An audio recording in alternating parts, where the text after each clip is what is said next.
You cut the salt. You walk every morning. Your last blood panel came back clean, and your blood pressure is still sitting at 148/92. I know how that feels, because it's the single most common frustration I hear from women in this community. You did everything right, and the numbers didn't move. Here's the problem. The advice you were given was built around male physiology, and after menopause, your blood pressure is being driven by a mechanism that has almost nothing to do with your salt shaker. A 2025 study published in Hypertension, the American Heart Association's own journal, finally put data behind what a lot of us suspected. The same blood pressure reading means something completely different in a woman's body than in a man's. And the number your doctor calls borderline may already be doing damage.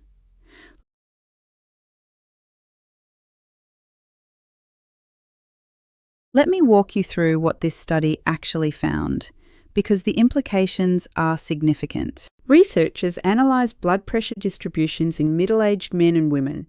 What they confirmed is that while the numbers look similar on paper, absolute blood pressure levels tend to run slightly lower in women. That sounds like good news until you realise what it means clinically. A woman sitting at 135/85 is carrying more relative cardiovascular risk than a man at the same reading. A companion analysis in the European Journal of Preventive Cardiology went further.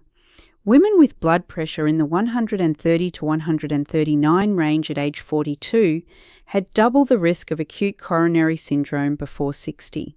That same range in men carried no elevated risk at all. What bothers me about this, and I've spent a long time sitting with these numbers, is that 130 to 139 is exactly the range most doctors call keep an eye on it. For millions of women, keep an eye on it may mean we're missing the window where intervention matters most. And the reason we're missing it is that the thresholds were never built for female biology in the first place. Here's what makes this personal for women over 50. Before menopause, estrogen does something most people never hear about. It actively protects your arteries. It drives your blood vessels to produce nitric oxide, which keeps them flexible. It suppresses endothelin-1, a powerful vasoconstrictor. And it keeps the RAS, that's the renin, angiotensin-aldosterone system, the hormonal machinery that controls how much sodium your kidneys hold onto, in its protective mode. After menopause, that entire buffer disappears. The SWAN study, 3,302 women tracked across the menopausal transition, identified a subgroup, roughly 35%, whose systolic blood pressure accelerated sharply with a clear inflection point 1 year after their final menstrual period. Not gradual aging, a specific hormonally driven acceleration. And by age 60, the data from NHANES is unambiguous.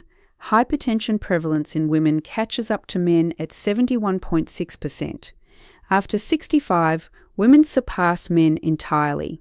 Today I want to show you the 5 mechanisms behind this, the ones your annual checkup almost certainly doesn't test for, and what you can actually do about each one. The last one connects your kidneys to your blood pressure through a pathway discovered just last year that I almost didn't include, but the data is too clear to leave out. Let me start with the one everyone thinks they already understand, salt. The relationship between sodium and blood pressure is real. Nobody is disputing that. But what most people don't know is that salt sensitivity is not fixed. It changes. And one of the most powerful drivers of that change is estrogen status. A comprehensive review published in Hypertension, the AHA journal, in 2023 analysed sex-specific salt sensitivity data. What they found is that women generate larger blood pressure,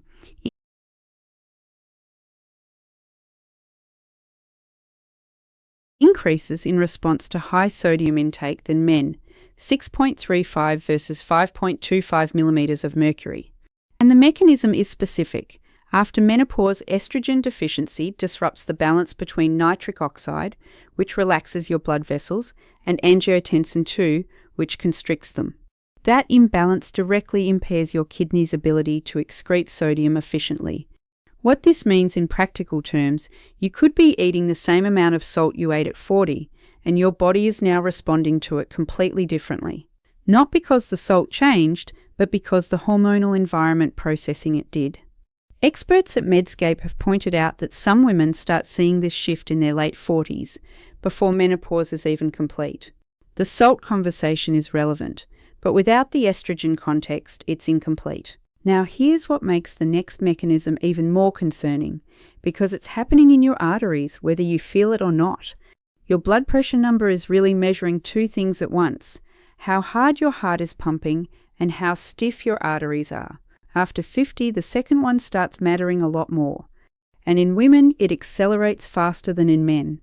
Pulse wave velocity, PWV, measures how fast the pressure wave travels through your aorta. Stiffer arteries mean faster waves. A review published through Karger in 2013 found that in women, PWV increases proportionally to the square of age increase starting around 50 to 60. That acceleration is steeper than the male pattern. And they confirmed that menopause is an independent factor, meaning it's not just aging, it's specifically the loss of estrogen-driven arterial protection. A Finnish study in Frontiers in Endocrinology confirmed a parallel finding, the augmentation index, which reflects peripheral vascular resistance, is consistently higher in women and shows a sharper rise at midlife. This is where a number called pulse pressure comes in, and I think every woman watching this should know hers. Pulse pressure is your systolic reading minus your diastolic reading. If your blood pressure is 145/82, your pulse pressure is 63. The Women's Health Initiative data, one of the largest studies ever conducted on postmenopausal women, showed that women in the highest quartile of pulse pressure had a 47% increase in risk of heart attack or coronary death, and more than double the risk of stroke. A pulse pressure above 60 in a postmenopausal woman is a signal worth paying attention to. And the Framingham data confirms that women after menopause have systematically higher pulse pressure than age-matched men, 75.8 versus 69.5 on average. Most standard checkups report systolic and diastolic as separate numbers. Almost none calculate or discuss pulse pressure. And this is where most women over 50 make the biggest mistake. They look at the top number alone and miss the gap between the two. This next one is the one I hear about the least, and the one I worry about the most. The RAACE, renin-angiotensin-aldosterone system, is the hormonal command center for blood pressure regulation. It has two arms. One is protective. It dilates blood vessels, reduces inflammation, promotes sodium excretion. The other is the opposite. It constricts vessels, retains sodium, drives inflammation. Before menopause, estrogen keeps these two arms in balance by favoring the protective side. After menopause, that balance breaks. The constrictive, sodium-retaining arm becomes dominant. Here's what's striking in the data, and this surprised me when I first went through it. Research shows that women who are salt-sensitive and hypertensive produce higher levels of aldosterone in response to angiotensin II than men do. Aldosterone is the hormone that tells your kidneys to hold on to sodium, and women's adrenal glands are on average more responsive to that signal. The 2025 AHA/ACC guidelines now recommend screening for primary aldosteronism, excess aldosterone production in all adults with resistant or stage 2 hypertension. That's a shift. Previously, it was only checked when potassium was low. They've widened the net because we now know it accounts for 5 to 10% of all hypertension cases and up to 20% of resistant cases. If you've been told your blood pressure is hard to control and nobody has checked your aldosterone to renin ratio, that's a conversation worth having with your doctor. Here's what's fascinating and what most doctors never connect. The RAAS dysfunction doesn't just raise your blood pressure, it creates a loop. Higher pressure damages the tiny blood vessels in your kidneys. That damage reduces filtration. Reduced filtration triggers more RAS activation to compensate. More RAS means more sodium retention and higher blood pressure. And the cycle continues. This is why early detection matters so much more than late intervention. I want to shift gears here because mechanisms only matter if you can recognize what they look like in your actual body. One of the most underreported aspects of hypertension in women is that the symptoms often get attributed to menopause, stress, aging, or just being tired. Let me run through the most common ones. Morning headaches. Most women blame bad sleep or stress. But your blood pressure naturally peaks in the early morning hours, and if it's already elevated, that surge can cause microischemia in the brain.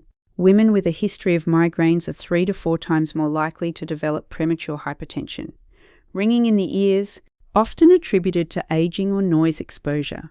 But elevated blood pressure alters blood flow in the cochlea, the inner ear. A meta-analysis in Frontiers in Neurology found an odds ratio of 1.37 linking hypertension to tinnitus, shortness of breath during moderate activity, the one most often dismissed as being out of shape. A 2025 study showed that hypertensive women with exercise-related shortness of breath have measurably different central blood pressure responses than hypertensive women without it. And women under 55 with cardiac symptoms are 7 times more likely to be sent home without a cardiac workup, waking up to urinate 2 or more times a night, usually filed under bladder problems or menopause. Research in Hypertension, December 2025, confirmed that nocturia is specifically linked to elevated nighttime blood pressure independent of physical activity, chronic fatigue and brain fog, almost universally attributed to menopause in women over 50. A study of 1,034 women found that the combination of hypertension and menopause increases the risk of cognitive impairment by 48% and compromises semantic memory by 50%. The women I hear from most consistently describe the exact same pattern: clean blood work, good checkup, and then something gradually breaks. The headaches get worse, the energy disappears, the sharpness fades, and nobody connects it to blood pressure because the number on the cuff was borderline. I almost didn't include this one, but the data is too clear to ignore. In 2025, a team led by Carolina Conte published findings in Science Advances that reframe how we understand the connection between menopause, kidneys, and blood pressure.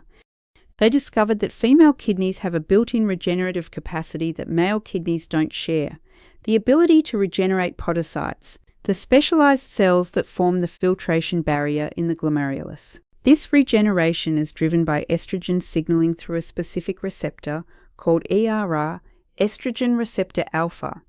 When they knocked out ERR in female mice, the animals developed elevated blood pressure, progressive proteinuria, protein leaking into the urine, and declining kidney function. Their kidneys essentially started behaving like male kidneys in terms of repair capacity. When they looked at human kidney biopsies, the pattern held. Young women had significantly more podocytes than postmenopausal women or men of any age. Here's why this matters for blood pressure. When podocyte coverage declines, filtration efficiency drops. When filtration drops, the RAS activates to compensate, which means more sodium retention, more volume, higher pressure. It's the same vicious cycle we talked about, but now we know there's a cellular regeneration pathway feeding into it that's directly tied to estrogen status. This isn't about salt intake. This is about your kidneys losing the ability to repair themselves at a cellular level once the estrogen signal disappears. And it connects directly to why blood pressure often becomes harder to control as women move further past menopause. So where does that leave us? 5 mechanisms, all connected, all driven by the same upstream event: estrogen decline, and most of them invisible on a standard blood panel. Before I walk you through what to actually ask your doctor, and there are specific tests most women over 50 have never been offered, let me pull these together. This is the piece I wanted to get to from the beginning, because it ties everything together. Your blood pressure is almost certainly being measured wrong. Not because your doctor is doing it incorrectly, but because a single office reading cannot capture what's happening in a woman's cardiovascular system after menopause. The data on this is striking.